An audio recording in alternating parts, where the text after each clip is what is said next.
Welcome to A Well Cared For Human, the podcast that tries to convince you that you are 100% normal and an even better than okay example of the human species, despite the fact that sometimes we feel like the craziest, most incapable, or worthless creatures on the face of this planet. I'm Corey, an author, a creative, and the host of the show. Whatever you're bringing to the table today, I hope this episode proves to be a dose of inspiration for you on your quest to become a well-cared-for human. You can find the episode show notes, your free wellness blueprint, and more at awellcaredforhuman.com. And as always, thank you for listening.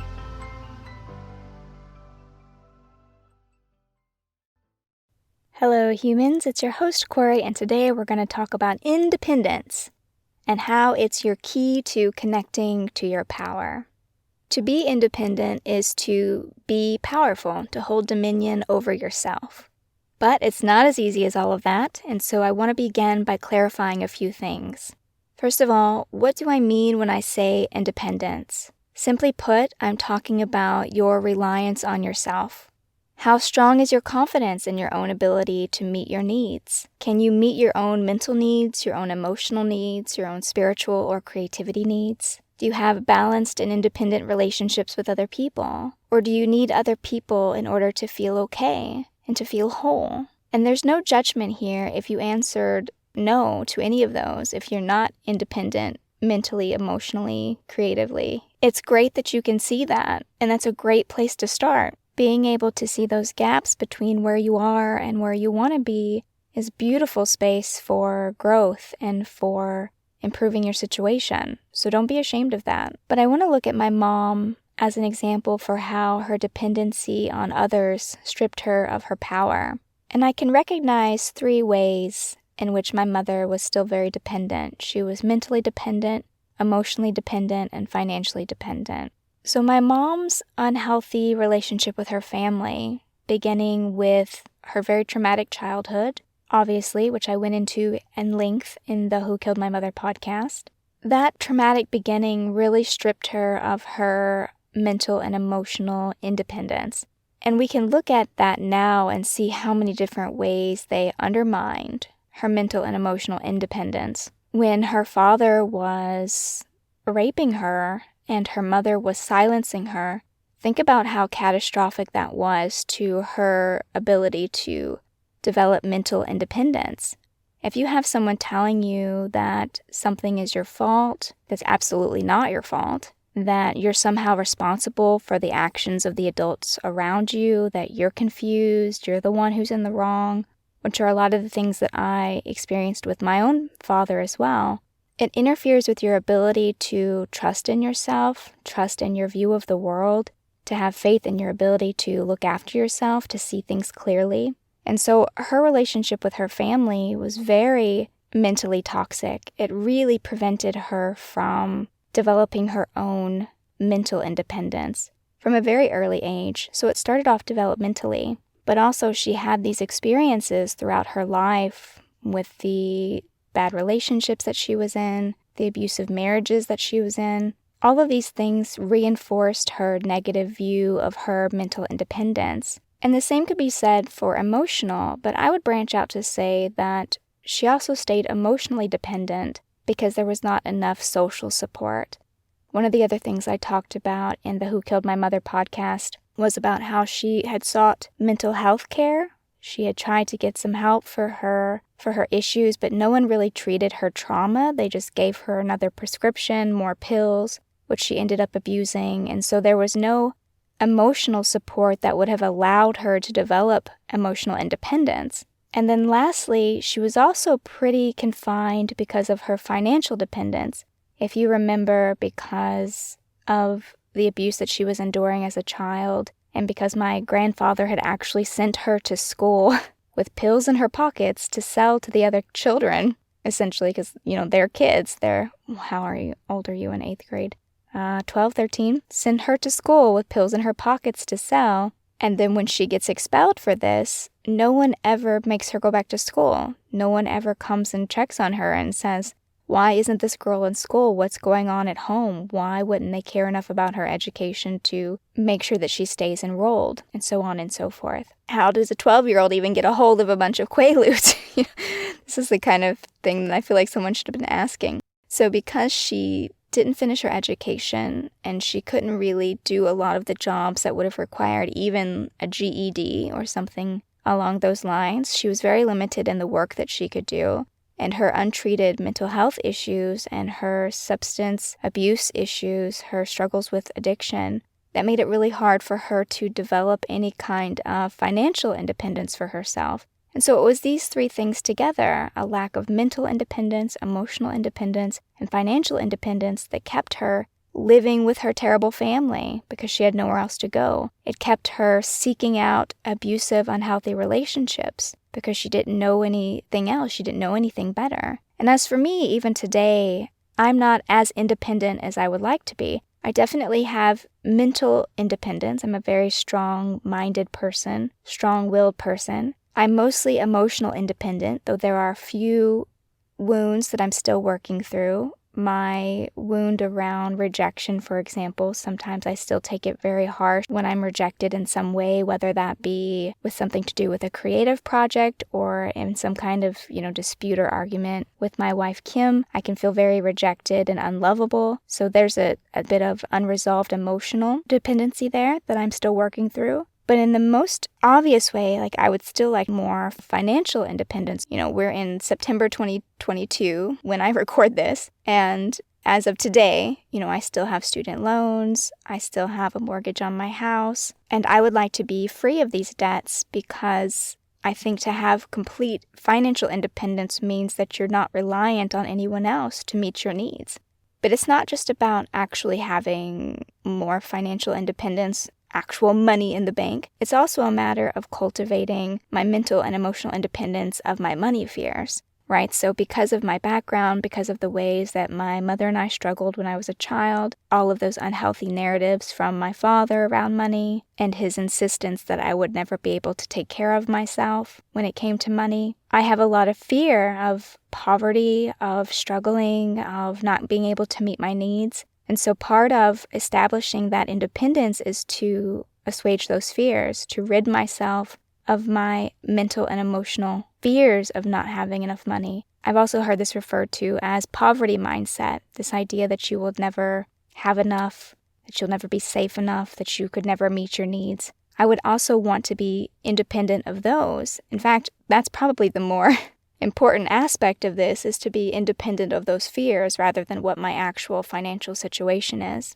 I would also love to see some growth in my creative independence so that I could take more creative risks without any fear of financial loss or public rejection or consequences of doing something risky. Just giving myself the freedom to do whatever it is that I want to do with my creativity, with my time. Right now, it's a little bit more tied up in trying to satisfy the fan base that I've already built up. So for example, my most popular series right now is the Shadows in the Water series, and I must get a few letters every day from somebody asking me when the next one is coming out. And so that adds this sense of pressure that I can't work on the things I want to work on or do the things I want to do because here are these people waiting on this book for me, and not just any book, they want this book. And so I'm not as creatively independent as I would like to be because I want to please these people. And people pleasing, in my mind anyway, it's like a dirty word. I'm not a people pleaser. And in most instances, I'm not a people pleaser. But I feel so honored that I've even written something that anybody wants to read that I'm like, oh my gosh, of course I would make you the next one as soon as humanly possible. Even though maybe that's not the project I want to work on. Maybe I want to try out this new idea or even just do something that doesn't work just to see what that's like. But I'm terrified of making mistakes when it comes to my creativity. And so these are all areas that I would love to see myself develop more independence in. But I am very independent in my relationships, in my marriage, in my mind, in my views of myself, in a lot of other very healthy ways that I'm very proud of. And so I try to give myself credit for the ways that I have developed independence and how that helps me. But essentially, your independence is your key to your freedom. Your independence is the key to your power, because if you are 100% financially independent, you don't have to make decisions that will limit what you want to do, what you feel called to do, what's important to you. If you were 100% creatively independent, you wouldn't be struggling the way I'm struggling with certain projects or ideas. You could just do what you wanted. You would be able to follow your own guts and instincts, and that's where your power lies, right? In your intuition. If you're mentally and emotionally independent, you have healthy boundaries. Other people can't violate your sense of well-being or mistreat you in a way that would cause damage to you because you have a strong, independent sense of self. And so that's why I think this word independence is synonymous to power, because if you are fully independent, you are no longer subject to external circumstances. You are only subject to your own thoughts, your own ideas, your own desires. And I feel like that's just a really healthy, strong place to be. You wouldn't have to live with unsafe people. You wouldn't have to stay in an abusive relationship. You wouldn't have to believe the conniving, manipulative lies of other people. You would have faith and confidence in yourself and in your abilities if you were fully independent. And so that's why I say the key to your power is cultivating this independence. So how do we cultivate independence?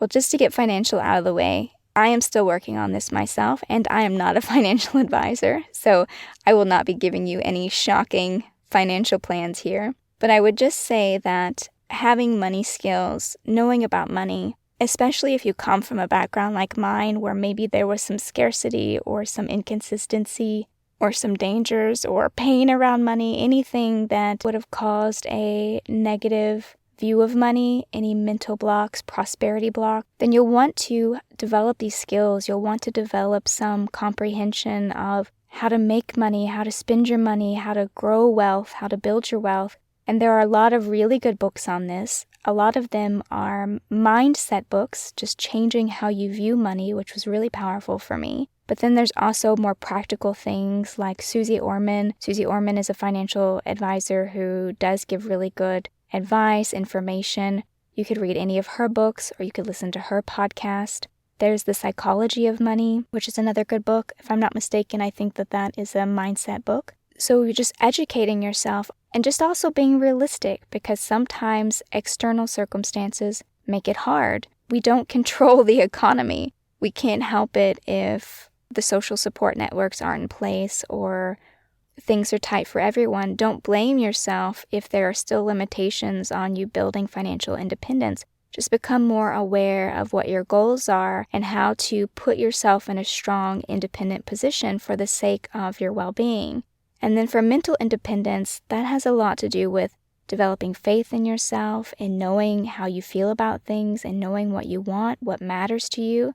Maybe you'll want to go back and listen to the episode I wrote about values, developing and cultivating your values. Knowing what matters to you and what is non-negotiable will help you to clarify what is and is not acceptable from other people. It will help you develop your sense of mental independence apart from the minds of others. So you don't have to have the same worldview as other people. You don't have to believe or think or accept things that other people accept if that doesn't feel true to you. And then emotional independence, working on cultivating those boundaries, working on cultivating your strong sense of wellness. Are you supporting your mental and emotional health as well as you could?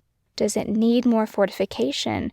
Do you need help from a third party, like maybe, therapists or workbooks or anything you can give yourself, more podcast episodes, anything to encourage you that your emotions are yours and that you're not responsible for other people's emotions, and nor are they responsible for yours. You don't have to take on the emotions of other people. You can just have your own and be responsible for those and to let everything else go.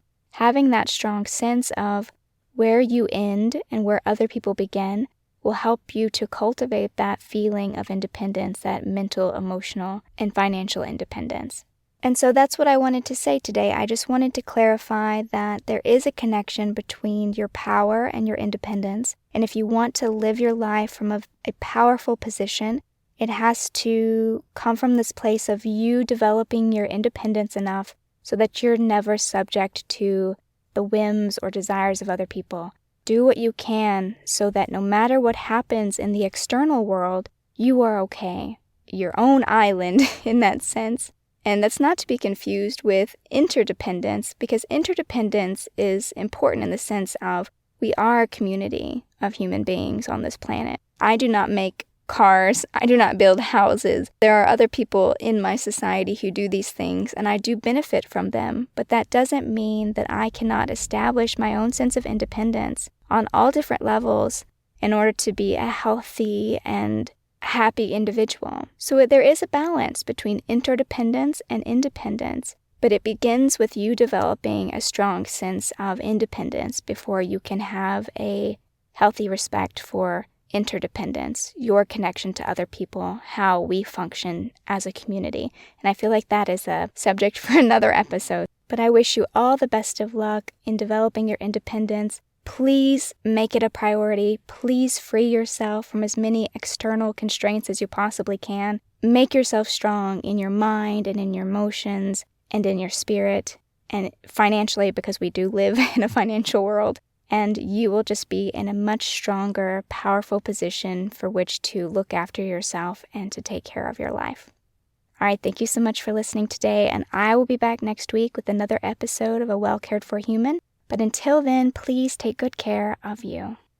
This episode of A Well Cared For Human was written and produced by me, Corey Marie. The music was by Late Night Feeler and Esther Abrami. If you like what I'm doing here, please consider visiting my Patreon. For as little as $1 a month, you get early ad-free access to the episodes, as well as a monthly patrons-only Q&A, bonus videos, and more. Not to mention that your Patreon support lets me know that you find value in the show and want it to continue. You can find me on Patreon by visiting www.patreon.com/Corey Marie. If you can't support the show financially, that is okay. You can still subscribe to the show, leave a review of the show, and recommend the show to your friends, not just the neurotic ones. All of this helps so much. And as always, thank you for listening.